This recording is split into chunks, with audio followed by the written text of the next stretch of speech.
So, do you want to know what you would be paying under Governor Pritzker's graduated income tax proposal? The governor is out with the specifics of his plan today, and as advertised, it would hit high earners the hardest. But just how hard? Paris Schutz delves into the details. Paris, what are those rates? Well, Brandis, Illinoisans that earn $1 million or more will have to get used to paying 3% more of their income in income taxes, so probably not you or I. Under this proposal that just got released this afternoon by the governor, Pritzker cautions that this is just his opening plan, and negotiations are underway with the General Assembly to establish final rates. And keep in mind that the current rate is a flat 4.95% income tax that everybody pays. And according to the governor, 97% of filers would see a slight tax cut under his plan. So here are the specific brackets. As you see there, from $0 to $10,000, 4.75%.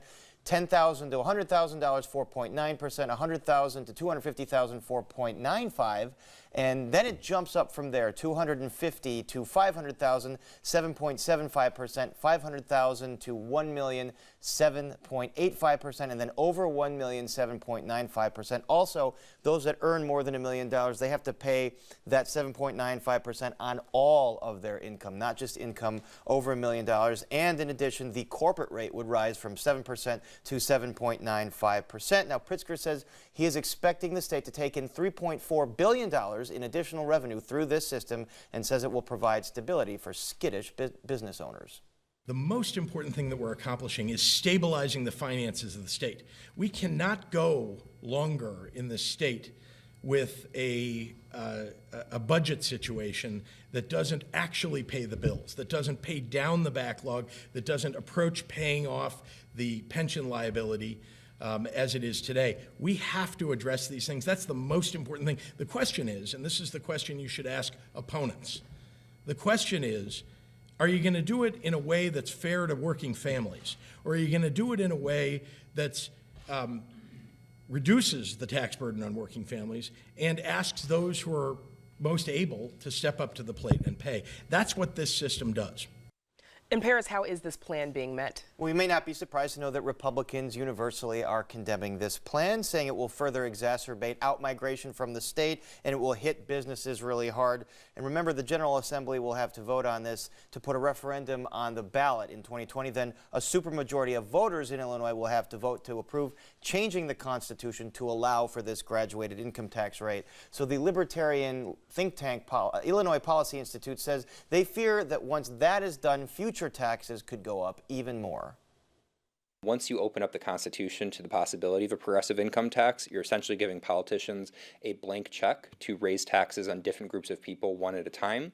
And if you look across the country, you'll see that states that have switched to progressive income taxes have a bracket creep where it eventually does increase taxes on the middle class. So, Paris, how would Illinois stack up or compare to other states' tax systems? Well, it would put Illinois in line with most states that have a progressive income tax. So 34 of 41 states that have any income tax, they do have this graduated structure. And Ralph Martiri of the Center for Budget and Tax Accountability says Illinois' proposed rates would compare favorably to neighboring states. If you look at Iowa, they have a top rate of about 8.9%, but it kicks in at a much lower rate of income, about $80,000, $88,000 of income. So, you know, they have a higher rate that kicks in at a much lower rate of income. Same with Minnesota, which really has the highest rate in the Midwest, 9.85%, and that actually kicks in at about $266,000 of income for a married couple filing jointly. So much higher rate, much lower level of income. Some other elements of this proposal, Brandis: 20% property tax rebate to sort of offset the tax hike. Also, a $100 child tax credit per child.